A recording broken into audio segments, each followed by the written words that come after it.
Özellikle birazdan gideceğimiz pagoda çok önemli. Sizi bir direniş pagodasına götürüyorum. 700 tane eylemci keşiş doğrudan doğruya Bodhisattva orada yanmaya başladığında, yani kendisini yakmaya başladığında etten bir duvar ördüler. Etten bir duvar ördüler. Yani polisin geçip ya da ambulansın geçip, ki hemen ambulans geldi, ambulansın geçip ya da doğrudan doğruya söndürmek isteyen diğer insanların geçip kendisini yakan keşişi engellemelerine izin vermediler. Yani müdahale etmelerine izin vermediler. Tam burada gerçekleştirilen eylemden sonra yoldaşları, keşiş arkadaşları desek belki daha doğru olur, keşiş dostları onun naaşını direniş pagodasına götürdüler.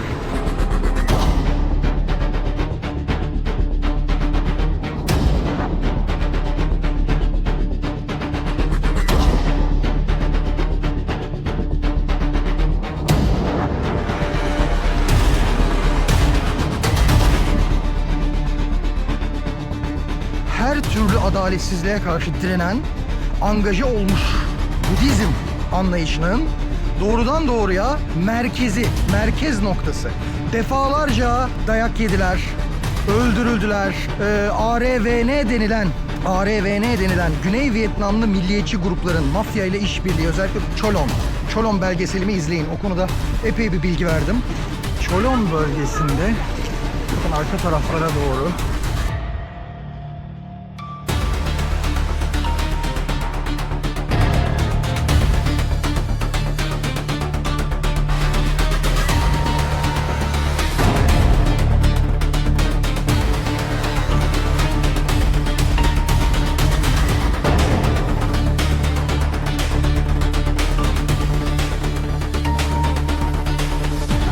uyuşturucu merkezi olan Cholon nasıl temizlendi? Akademik makalelere, tarih makalelerine baktığımda Cholon'un sadece bir Çin mahallesi değil, sömürge döneminin en büyük suç ve hijyen laboratuvarı olduğunu da görüyorum. Fransız sömürge yönetimi Cholon'u teknik olarak salgın bölgesi olarak kodlamıştı. Bunu söylemiştik. Fransızlar Cholon'un asayişini ve kumarhanelerini yönetmesi için Bin Huyen adlı yerel suç örgütüyle mafya kurdu. Bu kuruluşunu da destekledi ve bunlarla anlaştı. Genellikle sömürge yöneticileri mafyayla, suç örgütleriyle ya da derin devletle her zaman anlaşmalıdır. Cholon bölgesindeki doğrudan doğruya böyle mafyatik, para, bu tip ilişkiler içerisinde olan o sağcı gruplar bu Budist rahipleri, 50-60 yaşındaki rahipleri öldürdüler, dayak attılar, durdu. Ve bu noktadan ilerledi, yanındaki diğer 4 keşişle birlikte geldi, tam buraya oturdu. Malcolm Brown. Onun cümlelerini aynen aktarıyorum arkadaşlar. Yanarken tek bir kasını bile kıpırdatmadı.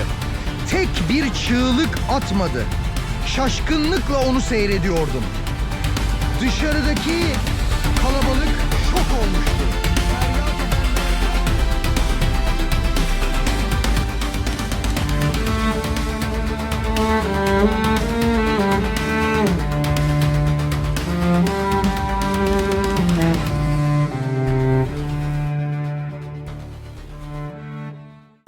They have barbecued.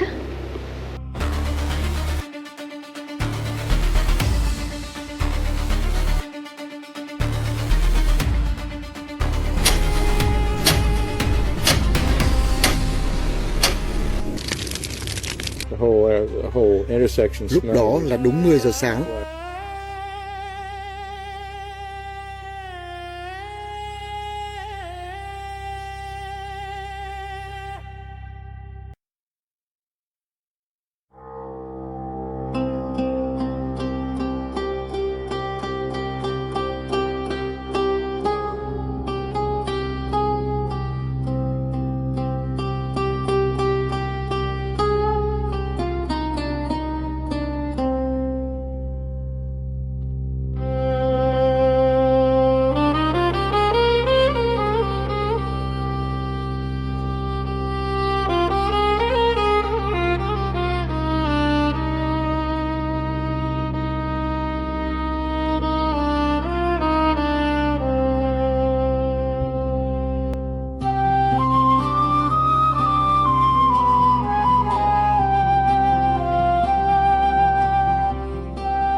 Mahayana Budizminde böyle bir eylem için hangi gerekçeler var, hangi nitelikler var, hangi ritüeller var? Bir de buna baktık. Thich Quoc Duc'un kendini yakma eylemi aslında Mahayana Budist geleneğinde köklü kökenlere sahip. Bu eylemin Mahayana geleneklerinde uygulanan rahiplik törende kökleri vardır.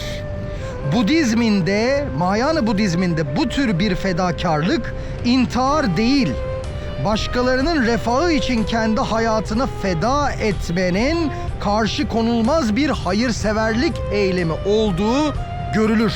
Kendini yakma eylemi temel dini gerekçesi Bodhisattva idealine dayanır. Bodhisattva tüm varlıkların kurtuluşu için kendi kurtuluşunu erteleyen aydınlanmış varlıktır. Thich Quoc Duc'un eylemi Mahayana doktrinindeki büyük Bodhisattva'nın vaatlerine dayanır. Bu eylem kendini içsel olarak tamamen evrene sunma, fedakarlık, adalet için kendini yok etme noktasındadır. Bodhisattva başkalarını kurtarmak için kendi faydasını unutması olarak tanımlanabilir. Öğrencilerine bıraktığı son şiirde bir şiir bırakıyor arkadaşlar kendisi. Öğrencilerine eylemden önce bir şiir bırakıyor. Bu şiirin ifadeleri şöyle: bedeninin karanlığa parlayan bir lamba gibi yanmasını, bu sayede zulüm içerisinde kaybolanları, zalimlikle kaybolanları kıyıya ulaştırabileceğini hayal etmiştir. Bedeni yanarken çıkan dumanın, yanan tütsünün kokusu gibi sakinlik vermesini, dünyaya sakinlik vermesini istemiştir. Ve faşist Diem rejiminin, Diem denilen tek adamın, muhafazakar sağcı Diem rejiminin Budizmi baskı altına aldığı ve onlarla birleşen cahilleri belki düşündürebileceğini söylemiştir. Mahayana Budizminde acıyı hissetmeme ve acıya rağmen sakin kalabilme yeteneği yıllar süren meditasyon tekniklerinin sonucudur. Aynı zamanda bu bilinmez. Yani bu az önce söylediğim neuroscience biliyor. Yani neuroscience tarafından ispatlanmış meditasyonun, yıllarca süren meditasyonun beyinde çok çeşitli değişikliklere yol açtığı biliniyor. Şimdi söyleyeceğim bilinmiyor. Metafizik kısmı işin doğrudan doğruya transandantal meditasyonla kendi bedenlerini terk ettiklerine dair bir fikir, bir düşünce, bir inanç da var. Tabii ki bunun kesin olduğunu söylemiyorum. Bu bilimsel bir şey değil. Ama böyle bir şey var mı? Fikirsel olarak, inançsal olarak var.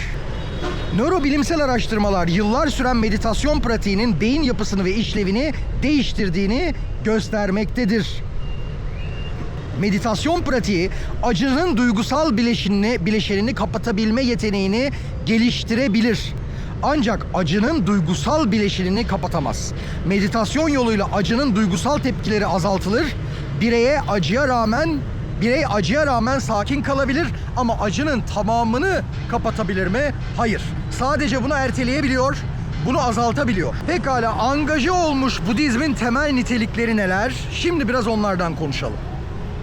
İlk noktası adalet mücadelesi. Özellikle Güney Vietnam'daki Diem faşizminin Budistlere ve diğer etnisitelere yönelik ayrımcı politikalarına karşı mücadele eder. Ve adaletli bir sistemin yeniden kurulması için sürekli olarak halkı aydınlatmaya, halkla konuşmaya, konuşmalar yapmaya, konferanslar vermeye, ibadetlerinde bunları anlatmaya yer ayırırlar. Adalet mücadelesinden sonra en önemli pratikleri şiddetsizliktir. Bu ekol asla bir diğer insana herhangi bir şiddetle hareket etmez.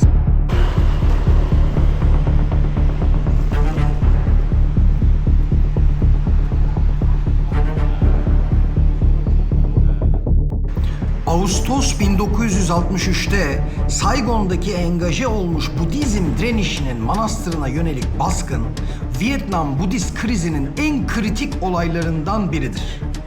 Sa Loi Pagoda'ya yönelik bu operasyon 21 Ağustos 1963'te gece yarısından hemen sonra 12:20 civarı gerçekleşmiştir. Manastıra girişteki 3 kapı hem mafya kuvvetleri, hem sağcı örgütlenmeler hem de polis tarafından kapatılmıştır. Baskın, Vietnam Cumhuriyeti Ordusu Özel Kuvvetleri tarafından, Güney Vietnam Cumhuriyeti Güney Vietnam Cumhuriyeti ordusu yani kapitalist Vietnam ordusu özel kuvvetleri tarafından Albay Le Quang Tung komutasında ve doğrudan doğruya örgütlenmiş paramiliter güçler tarafından gerçekleştirilmiştir. Emirler doğrudan Ngo Dinh Ngu'dan gelmiştir. Ngu, Roma Katolik Başkanı Dinh Diem'in kardeşidir. Saloi Pagoda, Saigon'un en büyük pagodası olup baskın yapılan pek çok tapınağın en önemlisiydi çünkü direniş merkeziydi. Ölü sayısıyla ilgili farklı rakamlar var. Fakat operasyon kapsamında 1400'den fazla Budistin tutuklandığı, 1000 civarı Budistin çok şiddetli dayak yediği ve yaklaşık 16 tane Budistin, ama bu kesin bir kaynak değil, 16 tane Budist keşişin öldürüldüğü söyleniyor.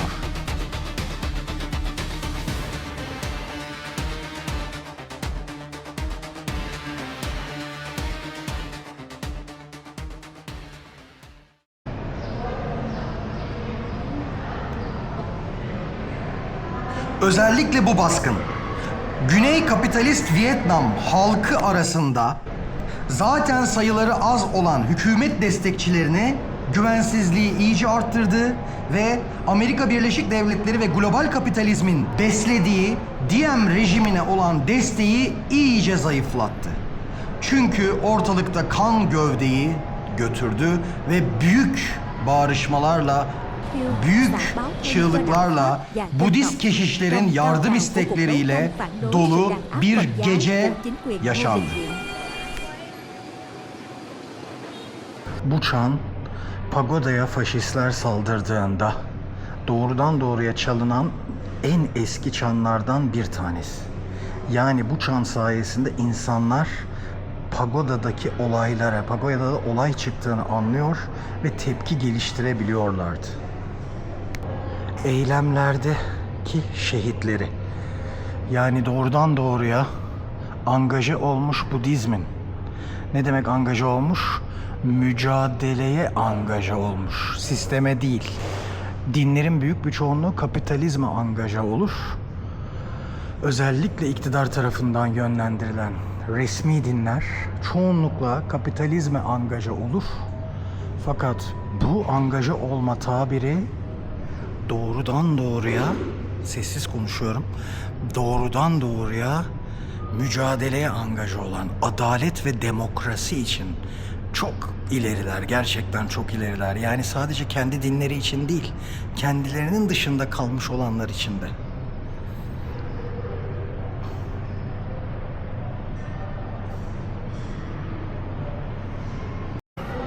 Daha önce anlattığım gibi, videolarımda daha önce anlattığım gibi arkadaşlar, altın Budizm'de sahip olunan bir şey değil. Yani doğrudan doğruya buradaki altın din adamlarının sahip olduğu bir şey değil. Tam tersine aydınlanmayı temsil ediyor. İçsel aydınlanmayı temsil ediyor ve doğrudan doğruya kamu malı.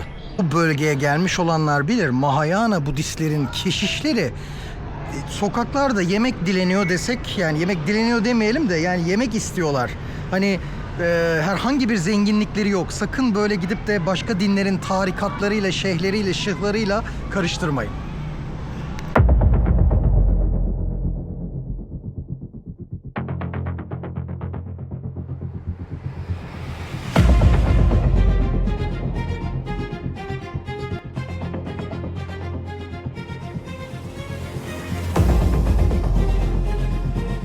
...21 Ağustos 1963 baskını.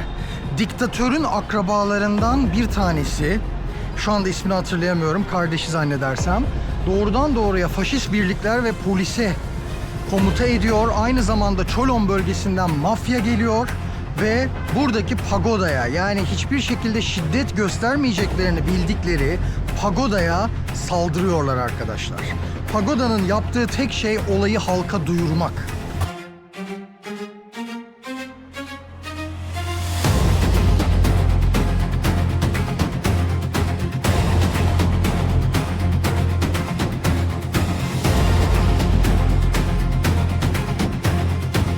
Ngo Din Nu'nun emrindeki özel kuvvetler ve polis tarafından gece yarısı baskınlar yapılıyor.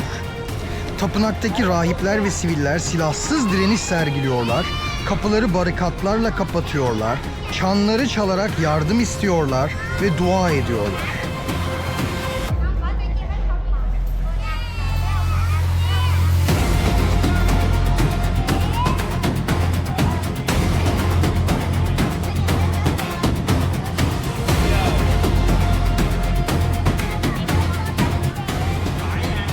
Ama hiçbir şekilde silahları yok. Fakat o kadar kötüler ki arkadaşlar, yani o kadar kötüler ki devlet gerçekten çok acayip bir şey ciddi anlamda. Silahları ve bazı silahları buralara kendileri yerleştiriyorlar. Yani Budist rahipleri suçlamak için kendileri yerleştiriyorlar. Ama artık halk uyanmış, halk böyle bir şeye inanmıyor. Không, hai cái gì hai đũa đó xong rồi cô nào cũng ra đó. Pagadan'ın bahçesinde mahallenin çocukları, şurada ileride okul varmış. Oradan gelmişler.